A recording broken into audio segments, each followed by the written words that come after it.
Қайырлы күн оқушылар, біз бүгінгі сабағымызда сызықтық функция графиктерінің өзара орналасуына мысалдарды қарастыратын боламыз. Бірінші тапсырманы орындайық. Егер y-тен болады 3,5x қосылған b, y-тен болады -4,1x қосылған b, y-тен болады 2x қосылған b, y-тен болады -1,2x қосылған b функциясының графиктері, y-тен болады -8,5x қосылған 3,7 функциясының графигімен бір нүктеде қиылысатын болса, онда b-ні табыңыздар. Бізге өткен сабақтарымыздан белгілі, егерде сызықтық функциялардың графиктері қиылысатын болса, онда оларда k коэффициенттері әртүрлі болғаны. Шындығында бізге беріліп тұрған барлық функцияда k коэффициенттері әртүрлі екен. Ендеше бұл функциялардың графиктері қиылысады. Енді олар егерде бір нүктеде қиылысатын болса, онда оларда b саны бірдей болу керек. Ал b саны бірдей болатын болса, біз оны қайдан табамыз? Оны біз мынау функцияның формуласына қарап анықтай аламыз. Y-тен болады -8,5x қосылған 3,7. Бұл жерде b 3,7-ге тең.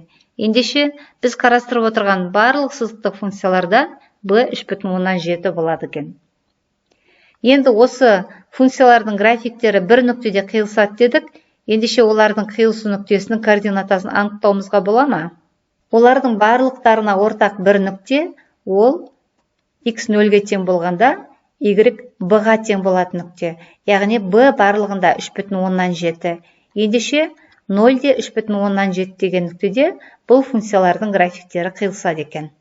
Екінші тапсырманы қарастырайық. Графигі координаталар бас нүктесі арқылы өтетін және y-тен болады -7-тен 3x қосылған 3 функциясының графигіне параллель болатын, y-тен болады kx плюс b функциясының графигі қай ширекте орналасқан? Біріншіден, біз іздеп отырған функция графигі координаталар бас нүктесі арқылы өтеді екен. Олай болса, ол функцияның теңдеуінде b саны 0-ге тең болу керек. Енді екінші шартты қарайтын болсақ, ол функцияның графигі y-тен -7-тен 3x қосылған 3 функциясының графигіне параллель. Ал бізге белгілі мәлімет бойынша, егерде сызықтық функцияның графиктері параллель болатын болса, оларда k коэффициент бірдей болу керек. Ендеше k тең болады -7-ден 3-ге. Сонымен біз іздеп отырған функция y-тен болады -7-ден 3x қосылған b 0-ге тең. Яғни -7-ден 3x функциясы екен. Енді бұл функцияның графигі қай ширектерде орналасуы мүмкін? Біріншіден, бұл өспелі функция ма, кемімелі функция ма? Соны анықтап көрейік. Ол үшін x-тің бір екі мәніндегі y-тің мәндерін анықтайық. Айталық, x1 0 болсын және x2 7-ге тең болсын. Оларға сәйкес y1 неге тең болады? x1 0-ге тең болғанда, y1-іміз де 0-ге тең болады.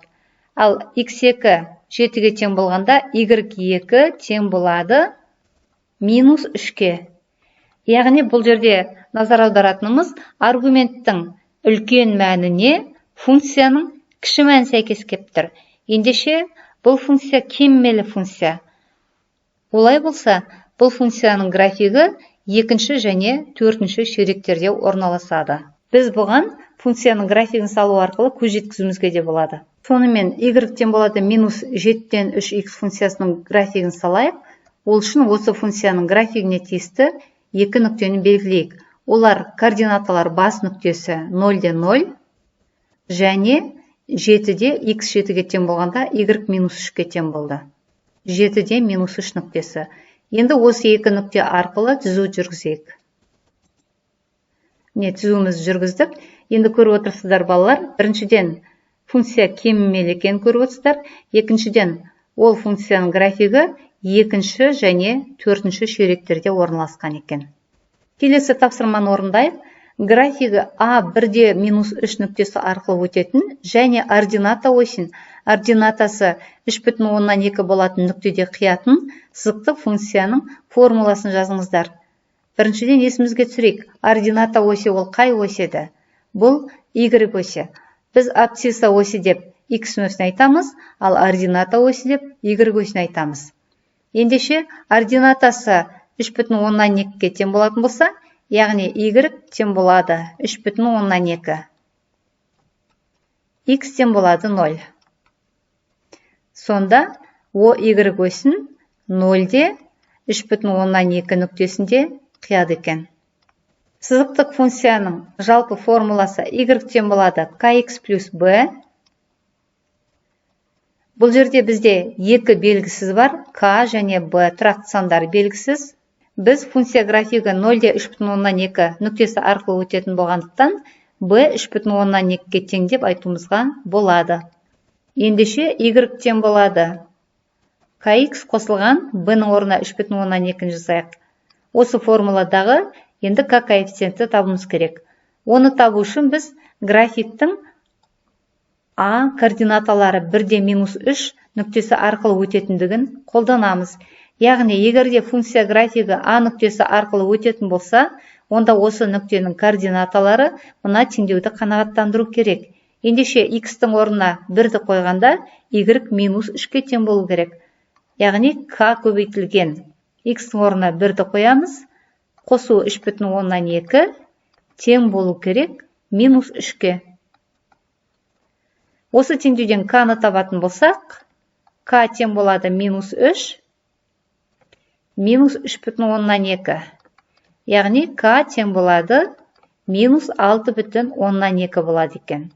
Сонымен біз іздеп отырған функциямыз y тең болады -6,2 x қосу 3,2-ге тең. Сонымен оқушылар, біз бүгінгі сабағымызда сызықтық функцияның графиктерінің өзара орналасуы туралы тағы да қарастырып өттік. Енді осы сабақта үйренген білімдеріңізді сіздер үйде мына тапсырмаларды орындау арқылы бекітіңіздер. Сабақ аяқталды, сау болыңыздар.